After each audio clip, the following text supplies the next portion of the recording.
Elon Musk 可以说是全世界影响力最高的商业领袖之一，他可以一手改变虚拟货币的价值，也可以改变外太空旅行的前景。但我们今天来聊一聊他的演讲跟沟通的技巧。Is he good at presenting or incredibly bad at it? And what makes him so influential? Hello, 欢迎来到 Executive Plus 主管双语沟通力的 Podcast。我们希望带给大家最实用的沟通工具，包括了成功人士对全球市场的分享、职场英语的技能、跨文化沟通技巧与其他能帮助您成为出色领导者的工具。Hi, I'm Sherry, founder of Executive Plus. As a language trainer and certified coach, I've trained hundreds of managers from Fortune 500 companies such as Dior, Google, Deloitte, and Yahoo. And I'm Nick, Director of Communication Strategy at Presentality.I've helped startups raise millions of US dollars in funding and train the executives of publicly listed companies to present on the global stage. Welcome to the Executive Plus podcast, where you can take your communication and language skills from good to great. Hey everybody, welcome back to the Executive Plus podcast. In the past, we've talked about Apple and how far they've come or how far they've fallen since the presentations of Steve Jobs, how Microsoft is picking up the presentation crown. And now today, we want to look at someone who kind of defies how we would talk about presentation, Mr. Elon Musk. So today, to help us have this conversation, we've invited my business partner and good friend Andrew, who, if you're a longtime listener of the podcast, you hear his name pop up pretty frequently. But he's here with us to have this discussion. Yay, welcome Andrew. Hey, what's up, what's up? 大家好，大家好。我们的新创演讲达人。每次有人讲达人，我就觉得是骗人的。新创演讲，所以现在可能大家已经很怀疑了。好啦 Master OK 千万不要叫我 Master。 最近不知道大家知不知道说Elon Musk 他做了一个 announcement， 一个简单的 presentation， 在介绍他们之后的一个 project， 也就是 Dojo It's an AI robot。 我看到这个 presentation 的时候，我马上就想说我一定要马上寄给 Andrew， 因为我实在看不下去，但我知道 Andrew 也可以挑到可以讲的东西出来 because we are very interested in kind of seeing, okay, Elon Musk presentation doesn't seem to go hand in hand, but he got to have something, 因为他实在是太有影响力了 right? 真的。So, I mean, okay, let's say for Nick and Andrew, you guys are presentation masters. So based on all the presentation he has done, is he a good presenter? Conventional wisdom would say no.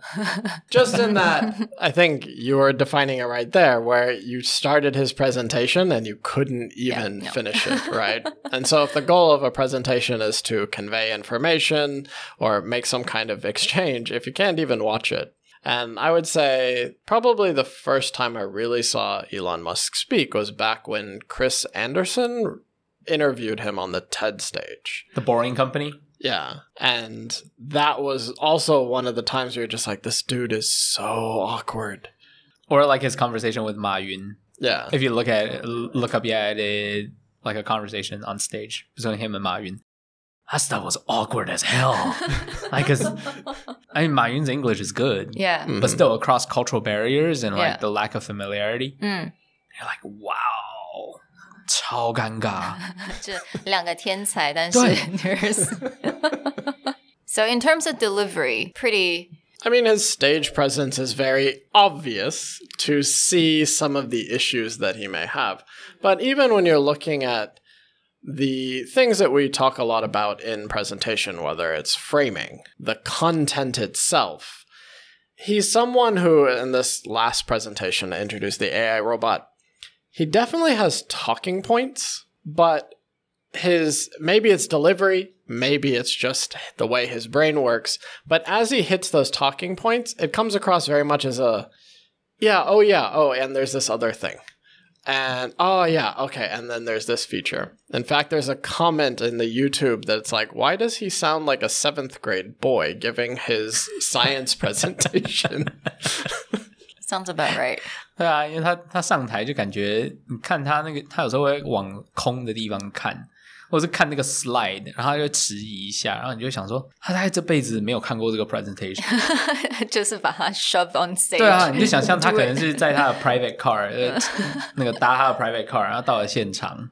到了现场，然后他的 staff 才给他那个 presentation， 然后他就还要看，然后他要停顿。Well, I mean, not that we're going to spend the next 15 minutes trashing his presentation. Wouldn't be that hard. But, Andrew, you wrote an article kind of dissecting the way that Elon Musk speaks. And there are actually a few things that we can pull out of that, or at least contrasts to other speakers, where there is some redeeming quality to how he handles things. No, yeah. I mean, the article, when Sherry sent it to me, 我觉得 Sherry 你也是蛮厉害的，你寄给我，然后什么都没讲，只是说，哎 take a look at this. 什么都没讲，然后我看，但是 based on what we were talking about, Nick, you and I have seen him speak before, right? Mm-hmm. So it was always a mystery. And I think we all love these kinds of mysteries, where something just doesn't make sense. Like, how could somebody be this awkward and this bad at presentations still be so popular? Because if you look at the internationally, globally speaking, really popular business and political leaders, they tend to be good communicators on stage. They tend to be good at talking to people. Obama's good at talking to people. Trump, as much as people hate him, he's actually quite entertaining as a speaker. Or infuriating. But hey, infuriating, you're not falling asleep either because you're so angry. Right? And Steve Jobs, obviously, Bill Gates put in so much effort to become good. Mark Zuckerberg became much, much better. Steve Ballmer, I mean, we can just go on and on. But Elon Musk, so popular. He can just like say a few words and a market will either skyrocket or just tank. Exactly. And yet he's such a bad speaker. So then I basically went and looked at a few of his videos and tried to make sense of his talking style. And what I realized after looking at all these presentations was that it's actually part of a whole package that made sense, given how people see him as this quirky, weird, basically like kind of weird nerd, brainy genius type. Then it started making sense because to take what we were talking about, one was his awkwardness. Because especially in the US, all of us have studied in the US. I think in school, we all know either students or professors, especially students from like the more technical. They tend to be kind of weird, right? You meet them at parties. I mean, I was one of these people. Like, I meet people at parties. I don't know how to interact. 对不对？我不是那种很 smooth 的那种，你就不知道怎么样跟人 interact 嘛，所以就有点尴尬。就我不知道 I got 说什么。 stories, but But there's definitely like that. I think you're talking about, it's like there's that persona, right? 没错。 Like if that's how we view him, he is that persona to the T. 没错没错。So in the article, I pulled up this solo talk that he did when he was hosting Saturday Night Live, which is a like popular TV， 等于有点像是美国的综艺节目一样。对，所以他其实是知道自己很 awkward 的。Right? He has that self-awareness, so he even said it himself, like, hey man, I'm sending people to Mars and I reinvented electric cars. Do you expect me to be a normal guy? So he knows. So like, good point. 对，所以我觉得啦，这是我的猜测是 it's part of 他的形象，而且他是知道自己的形象是什么的。所以他不然的话，因为我问嘛，他都可以做到这么难的事情了，难道他没有办法去上一些 public speaking class， 然后把自己变成那种很 smooth 的商人吗？他可以啊，他如果要他可以啊。But I think he chooses not to. Right. That's a really good point. 所以这是他的一个个人形象的一个问题，一个 package. So you got to look at him from a far, far away as a whole package. And I think it becomes interesting because, again, there's that level of self-awareness, and there's certain things that he does that you're actually, I would consider very good presentation techniques. He just does it so awkwardly, it doesn't work out well. One would be, I was just reviewing it, in that he actually predicts what are in people's minds. Meaning, he's joking a lot, and a lot of people in the comments mentioned this, but he's joking a lot about, okay, the safety levels of the robot, right? You can outrun it. You can probably out-wrestle it. Now, you may think this is more like sci-fi, scary, people are thinking too much. But like for me, I don't know if you guys have ever watched Boston Dynamics videos on the robots they're building. It's incredibly impressive how far, like what they can build. They have one robot that basically has the capabilities of like speed and agility of a wolf. Like it can run, it can carry a huge amount of things, and it goes fast. They have other robots that can do parkour, can jump, climb, lift. And when you watch those videos, you go, this is incredible. These things are coming to get us at some point. So Elon Musk is not joking about running away from the robot, right? Yeah, no, I mean, there are levels of companies that are creating robots where you can see an incredible utility for what they do. They're going to massively change how we work, but you also flash back every bad robot science fiction movie in your head because you're like, this thing is incredibly powerful. And so he's kind of like, again, the nerd persona. He's up there joking like, you don't need to worry. You can overpower it. You can outrun it. But again, it's something in someone's mind where when they think of what are the future of robots, this does come into a question like safety-wise. What happens when the machine is significantly more powerful than we are? And so it looks like he's kind of awkwardly joking about it, but this is something on people's mind. That's it. Often when we're doing presentation, a technique where it's like, you need to think about what your audience is worried about. You need to think about what gets your audience excited. He just doesn't frame it really well. It sounds like he's making offhand jokes, but it's part of the thought process. That's a really interesting point. 然后还有一点就是，也是为什么我一定要把这个 video 寄给 Andrew 的原因，因为 Andrew 非常会做一些 comparison， 会做一些 analysis. So very quickly, he realized that there's a really interesting difference between Steve Jobs and Elon Musk. 如果我们看 Steve Jobs 跟 Elon Musk， 两位都是天才。Right? 但是一位非常会演讲，一位非常的 awkward， 但是他们有一个非常特别的一个不同性是用字 right? 对啊 article 里面我是讲有两个字刚好是相反的，一个是 overstate， 一个是 understate。用中文讲简单就是 overstate 就是讲得很 over 啊，你做到7，你把它讲成11，大家觉得美国人都会这样子嘛？一个是 understate， 其实是到10，那你把它讲成7，把它讲得好像没什么大不了的。然后你就会发现 Elon Musk 他其实还蛮常这样的，他有时候被那个记者问到什么事情啊，他就说那个对啊，全球暖化问题，那我们要怎么解决？然后他说很简单，你就把这个加上去，然后你就把这个连起来，然后就结束啦。然后记者就说 Is that simple? And he's like again super awkward. Yeah, is that simple? Like, what, you need me to explain this to you? 然后他在解释那个 solar roof 的时候也是 This is the future and we need 3 parts. Part 1, Part 2, Part 3. 然后就安静然后还要看一下 slide 就 Yeah, so it has 3 parts. It's like not that complicated. Super awkward. 然后连那个听众都笑出来了。有没有去看我在 article 里面有 embed 那个 video 大家笑出来了。所以 I think it goes again with this entire package of him as a genius type who solves really difficult problems. And so when he says, yeah, this is not that hard, it's meant to accentuate the fact that he's really smart. And what's usually really difficult for most people may be simple in his brain. Yeah, that's a really good point. And you'd mentioned that for Steve Jobs when he overstates. Overstates. So for example, what kind of words that he used a lot? Hey, it's like anything you can think of. Like, this is revolutionary. Isn't that amazing? He would literally look at something that he created. That's amazing. And ask the audience whether it's as amazing as his voice makes it out to be. It's like... Because actually, I went into his transcript. 2007 presentation transcript. 然后我真的就是 type revolutionary. 我去 search 10 times. Breakthrough 4 times. 然后我找到很多 super easy, super smart. And then the word solved. For example, we solved your problem 5 times throughout his presentation. Yeah, it's definitely one of those things where probably a lot of Asians look at that and be like, that's so American. But like as what Andrew just said, to be up there and be like, this is the greatest thing ever and I made it. Yeah. So it's the greatest thing ever because I made it. That was Steve Jobs' style. That was his persona. Yeah.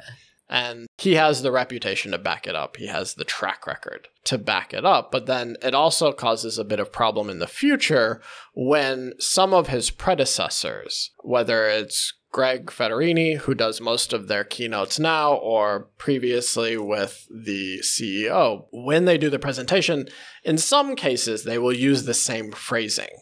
But the iteration of what they built was a little bit different. And I think it's kind of interesting where Steve Jobs would stand on a stage and talk about a smartphone being revolutionary. At the time it was, but when you look like the grand scope of what we consider science fiction, the changes in technology, a communication device, no matter how powerful, was never that thing that when you watch Star Trek, etc., is the focus of what you do. You're actually usually kind of in your mind for science fiction, you're looking bigger. The spaceship, the robots. And now you have considered celebrity CEO standing on stage talking about robots as though it's like, I've created a new broom.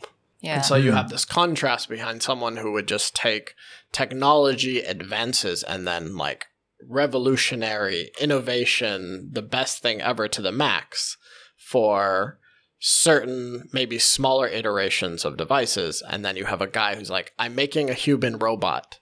Yeah, you should work here. It would be great. Thanks.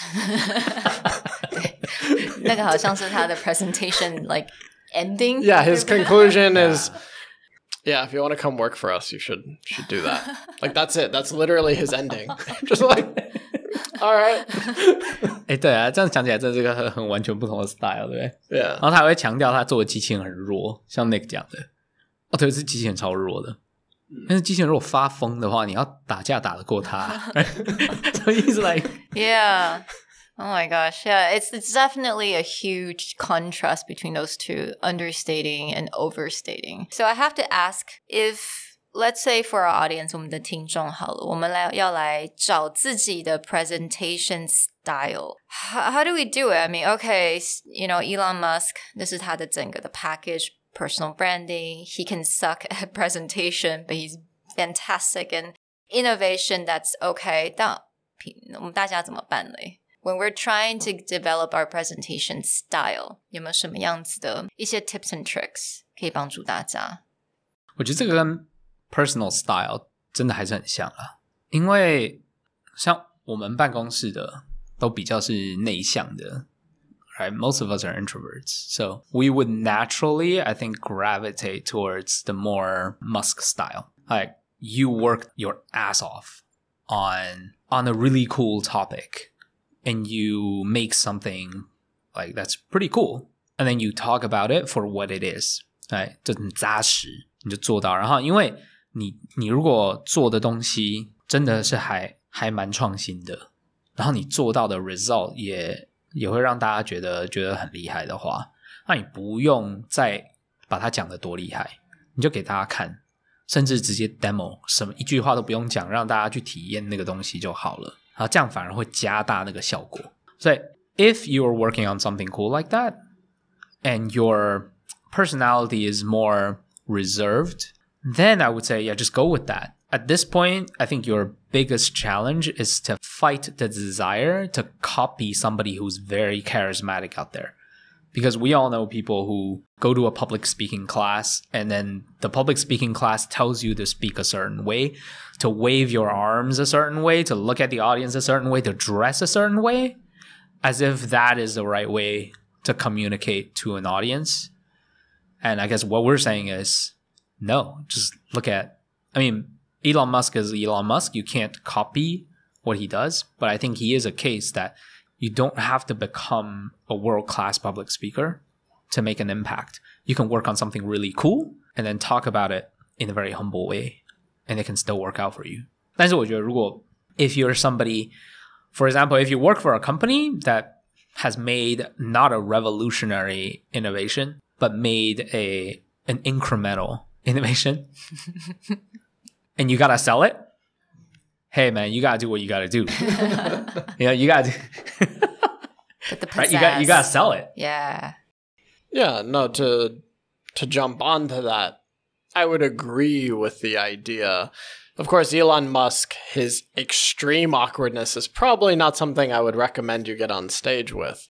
But it's definitely looking at, as Andrew was talking about, we typically will look at certain types of speakers, and a lot of public speaking classes will be about emulating that person, like maybe having Barack Obama's sort of charisma on stage, or Steve Jobs' confidence. People may set that as a stage, but that's a lot to do with maybe they're more public figures. Once you start digging into the number and the different variety of types of speakers, eventually you will often find a speaker whose probably general demeanor and personality is quite close to yours, whether they're less overstated, they're more humble, etc., who can still give a good speech. And that's sort of the beauty of the internet, is just because a lot of people will talk about Steve Jobs' old speeches, maybe J.K. Rowling's commencement speeches, and they'll point to these. But the reality is, like TED Talks alone, you can find dozens of different TED Talk styles or personalities on stage, and some of them may be more suited to you. So don't just get stuck with, okay, people said this is a famous speaker, which means this is a way of speaking. But actually doing the research into different types of speakers, different examples of someone's stage style or their speaking style. 所以当然要看你现在要介绍的产品或者是服务是哪一个属性 right? Is it like big innovation 还是说它可能 incremental contribution to the society 或者要看一下你自己的个性，我觉得还是忠于自我，当然我觉得这个是第一步，真的不用去 copy 任何的一个人。It's kind of like what Nick said earlier. Anyone like predecessor of Steve Jobs trying to mimic his way of saying, like using the word revolutionary, but it's not going to sound the same. Yeah, and they may not have as much oomph in the way that they do that he did. And so it may not work for them. They may have to find their own style. When we look at Elon Musk is Elon Musk. He plays his persona, or he understands his persona very well. But the other half is, maybe you don't have to always be that articulate in one specific venue. Standing on stage and giving a speech is a very specific focus for how you are articulate or how you do things. For Elon Musk, it seems, because this is where he gets the most attention, that his forum of choice, his way to communicate of choice, is actually social media. He would rather get on Twitter, put his ideas into a tweet, than stand on stage. And that may be for several reasons. Maybe it's faster for him. He feels less awkward. He can just write what he wants to write. It comes to his head, it comes out. So his Twitter account is far more articulate than he is. It also has a lot of influence, for good or bad. But like as Andrew pointed out at the beginning of the podcast, the man can increase a market, he can crash a market, which has gotten him into a lot of trouble. It has, yeah. Including crashing and increasing his own stock price with his true. Twitter. That's true. And getting into like federal investigation. So absolutely, finding your outlet. I think that's something that we can think about. If you're not a great presenter, 或许你对于演讲你就是有个 fear 好了，你就是不想站在台上。I mean, find your own platform, right? Twitter, social media, any kind of platform. Even blogs, you can write articles. Yeah, they're incredibly powerful writers who are terrible on stage. And there's a lot of people who can stand on stage and speak, but you ask them to write something? Oh, no.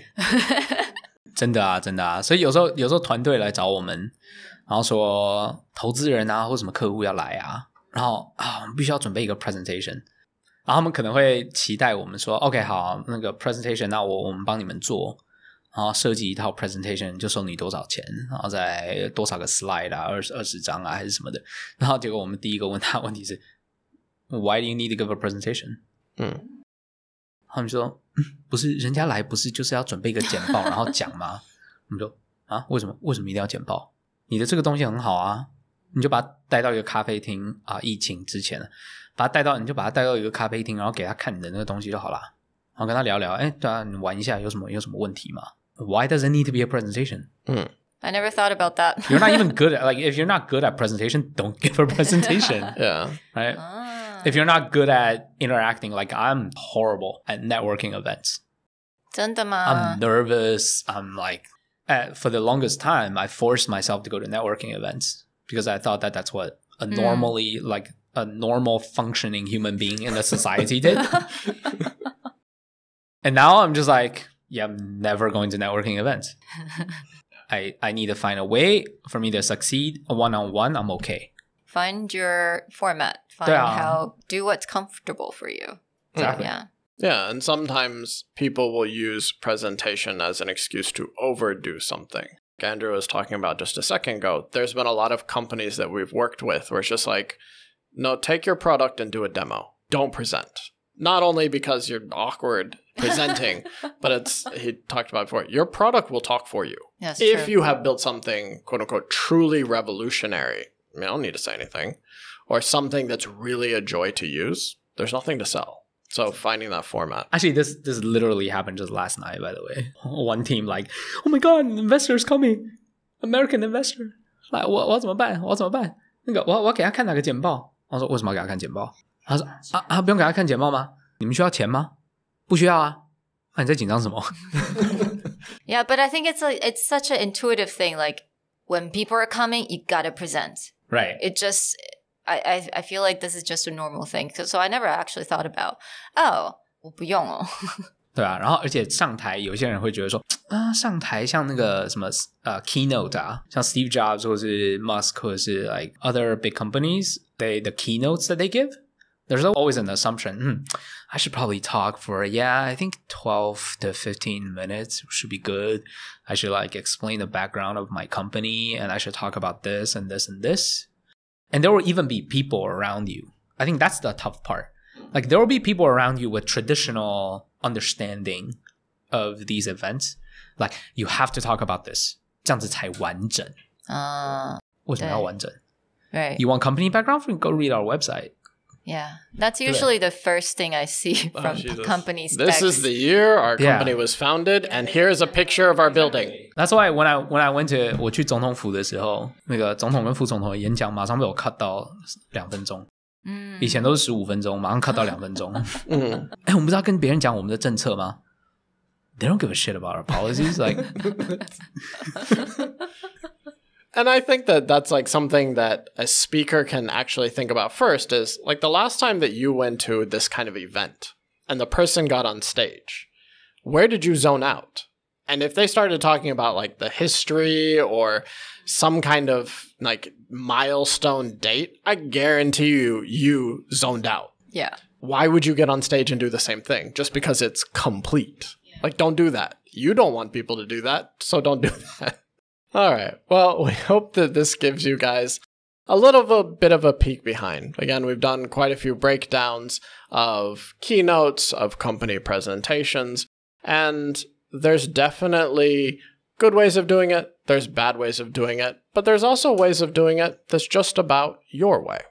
Keep that in mind, and we want to thank Andrew for joining us again. And we hope that you enjoyed this, and we'll talk to you next time. Bye. Bye.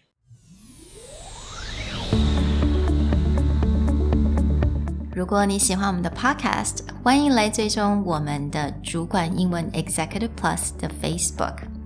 那也可以写信到我们的信箱 yourcareerplus@gmail.com。